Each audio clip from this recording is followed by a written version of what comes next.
Elite is a word that gets tossed around way too much these days. Everything's elite. Everything's the GOAT. But this isn't hyperbole. FSU's offense is going to be elite in 2023, which will be fitting because it's the 10-year anniversary of that famous Jameis Winston offense that we saw in 2013. Will it be better than the 2013 offense? We think so, and we're going to tell you why next.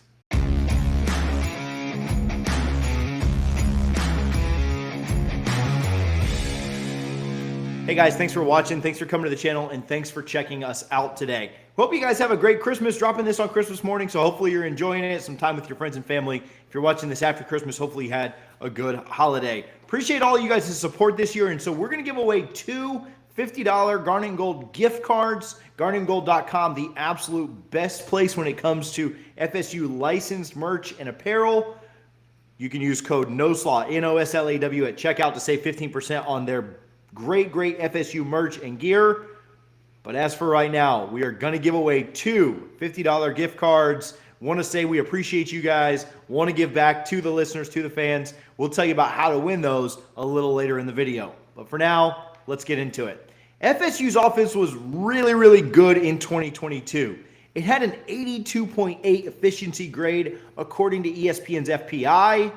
That was good for number 9 in the country. They were also top 10 in yards per play this season. But what's scary is that this offense is going to be better in 2023. First of all, let's look at the 2013 offense and stack it up against the 2022 offense. Well, in 2013, as you can see on the screen, yards per play were 7.01. 2022, just a shade under that at 6.86. 2013 had 58 touchdowns through 12 games, and 2022 had 57, just a shade off there. 2013 had 471 yards a game. 2022 had 475 yards per game. Very similar numbers. When I looked those up, when I was doing research for this, kind of shocked me. Now let's dive into the 2023 offense to see if we think it'll get better this year. We know mostly what pieces are coming back. We know what new additions have been made. And let's look at what we expect this next season to see if it will be better, in fact, than that Jameis Winston offense in 2013. Now, at quarterback, you've got about as solid as an option as you want. I'm as big of a Jameis Winston fan that ever lived. I'm wearing his baseball shirt right now. No discredit to Jameis Winston. He's the best that ever played here. Jordan Travis is not Jameis, but Jordan is easily the best quarterback that we've had since number 5 was here playing in the Garnet and Gold. He's a much better runner than Jameis Winston was, and he's a great threat with his legs. He had 2,796 passing yards through the first 12 games this year, probably goes up over 3,000 with the bowl game this week, had 22 passing touchdowns to just 4 interceptions, 7 rushing touchdowns, 367 yards on the ground.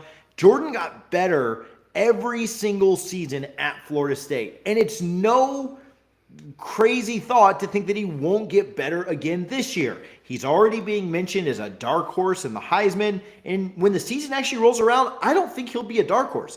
I think with a win over LSU, fingers crossed, we'll see what happens. With a win over LSU, he will cement himself into that Heisman conversation all season long. Florida State's going to beat a lot of teams by a lot of points next year. The schedule does set up somewhat favorably, and if you get the right games at the right times, you can make a pretty special run. If they're able to do that and Jordan Travis stays healthy, which he did all year this year, starting all 12 games for the Noles, he will be talked about and potentially in New York City when the Heisman is handed out. His playmaking is something that rivals Jameis Winston's. I'll say that. I don't think he has the arm. I don't think he is as accurate as Jameis. Those aren't really up for debate. But the way that he makes plays reminds you of Jameis Winston. You remember Jameis when he was getting pulled down from behind at Maryland, and then he throws the ball up to Nick O'Leary in the corner, or when he throws the Hail Mary at Boston College? Those are kind of the plays that Jordan Travis was making with his legs and escaping tackles in that Florida game to end the year a few weeks ago, when guys were on his back and he threw them off and ran towards the end zone for scores or to be down to the one, whatever. Those are the playmaking plays that I think Jordan Travis makes that takes his game to another level. It's about more than just stats. It's about more than just what he is doing in a box score. What he does on the field is truly, truly impressive. His toughness, leadership, and absolute will to win are what takes this team to another level. The team goes as far as he goes. And we all said that going into the offseason last year. If he stays healthy and he plays well, the team could have a good year. If he gets hurt or if he doesn't play as well, we're going to struggle. Well, guess what? He just had the best year of his career. And if he does get better this year, Florida State takes a huge jump. Having an elite quarterback, and Jordan Travis is going to be an elite quarterback in college in 2023, will let you do great things in college football. And so him being at the helm means that this 2023 offense will probably be one that we're excited to see and one that may break some records.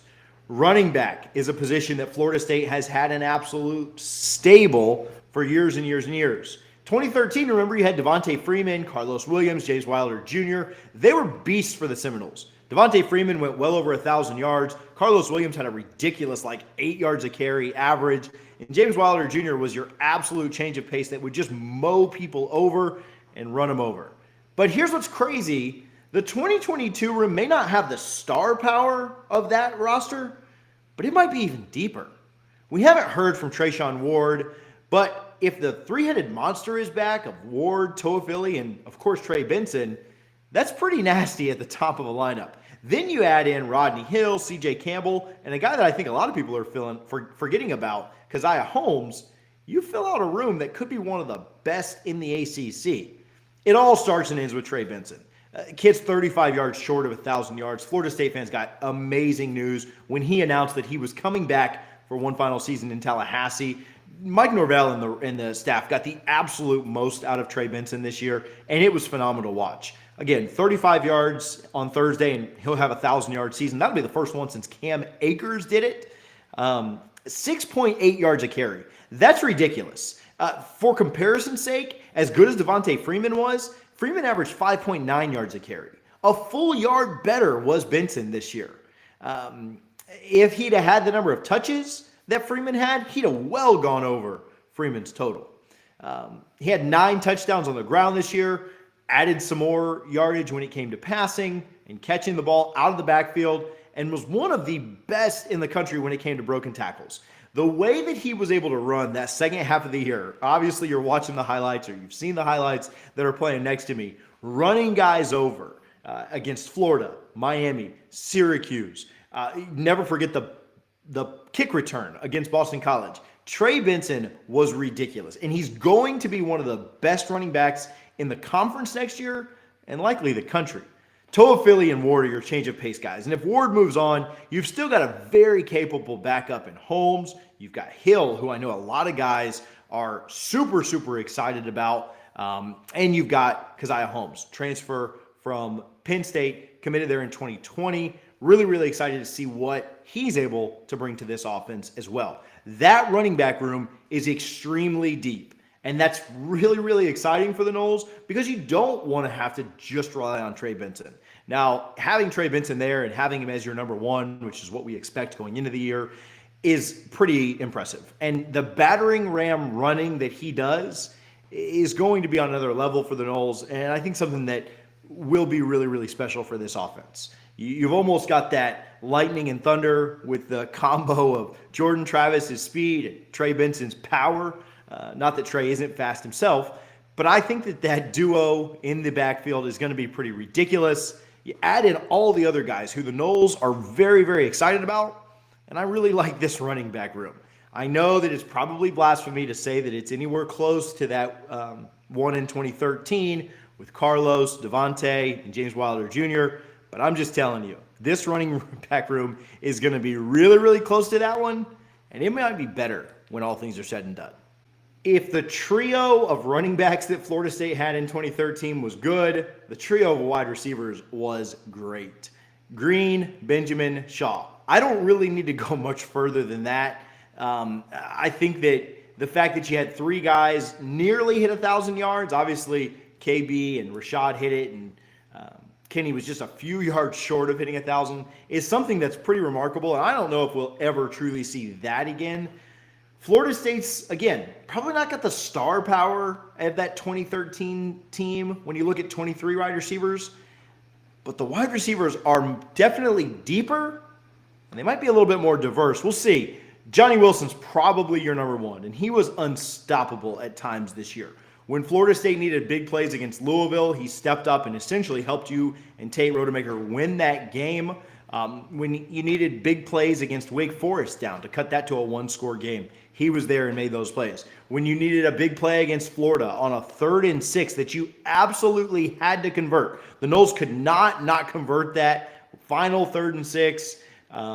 He stepped up and he made the play for you. And I think he is going to be your number one, again, both in yardage and in touchdowns. He's a guy who can get behind the defense, as he showed several times this year. He's a guy that you're going to go after in the red zone, and he's likely going to draw the other defense's number one corner every single time. That opens things up for the other guys. And just like 2013, when you had a big Kelvin Benjamin, Johnny Wilson filling that role is going to be pretty unstoppable for opponents. Number 2, stepping on a limb here, we haven't seen him play in the Garnet and Gold just yet, but your number 2 might just be Winston Wright. He was billed as your guy that was going to be number 1 going into this season. We'll see how he comes off the injury, but he's a guy who had almost 700 yards and 5 touchdowns for West Virginia in 2021. Not having to be the guy, not having to be the number 1 is going to benefit him a ton. I don't want to draw Rashad Green comparisons. Rashad Green was an absolute legend who did phenomenal things in Tallahassee. Stat-wise and impact-wise, he's a top 3 wide receiver that Florida State's ever had at this college. And so no disrespect to him at all. Winston's obviously only going to play 1 season in the Garnet and Gold, you would think. But he may just be your number 2 next year, and he may go off for the Noles. He's a burner. He's got a lot of speed. And if he can come back off of that injury, it could be really special. Number 3, how about your number 3 wide receiver being a 5-star athlete out of high school? Very well could be Hakeem Williams. There are other guys that could fit in there. You could see Malik McClain jump in. You could see Portier jump in. Maybe Duspan, the absolute speedster, who didn't really play a ton this year, could take off. But that's a lot of options for your number 3. Then you've got other guys maybe slotting in at that 4th, 5th, and 6th wide receiver. Florida State is going to use a lot of guys, and they're going to have a lot of guys on the field. They took advantage of a lot of pass catchers this year, but that wide receiver room is something that could be truly special to see. We haven't even mentioned Ja'Kai Douglas. I was told right before he got injured, and I was super bummed about this, that they literally installed an entire package around Ja'Kai Douglas and his skill set. And then you remember he was injured in fall camp, didn't really make it back until maybe the Georgia Tech game, I think was his first game back. And so he only played sparingly down the stretch, but he had some nice moments when he got back in. He saved Jordan Travis a couple of times while Jordan was scrambling around and came back to the ball, and Jordan was able to find him. I think Ja'Kai is kind of your Swiss Army knife. I know that I'll probably overuse that phrase a couple of times here, but Ja'Kai could be really special for the Noles in 2023. You've got 6 legitimate options out wide at wide receiver, and they're all really good. I think you'll notice a natural pecking order once the season gets going and underway, but you could line up a lot of different guys up there and create a lot of matchup problems for defenses as you're rotating guys in and out. Hey guys, wide receivers are not just about catching the ball. Johnny Wilson was your number 1 blocking wide receiver according to Pro Football Focus. Honestly, when he got here, I didn't know if maybe they'd move Johnny to tight end because of his size and strength, but I also didn't know he was going to come out here and look like Mike Evans high-pointing the football anytime you threw it up to him in the red zone. Pittman was an absolute phenomenal blocker and really good on the outside as well.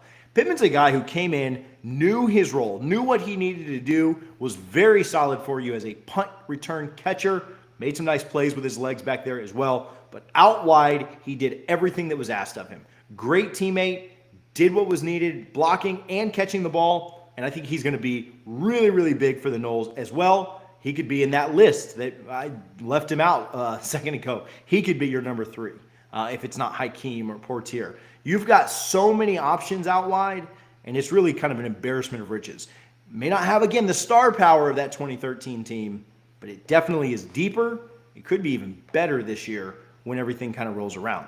Hey guys, as you're watching this, I want to give another quick shout out to garnetandgold.com. We've got a giveaway coming up. I'm going to talk about the tight ends here in just a minute, but then I'm going to tell you exactly how you can win 2 $50 gift cards to garnetandgold.com.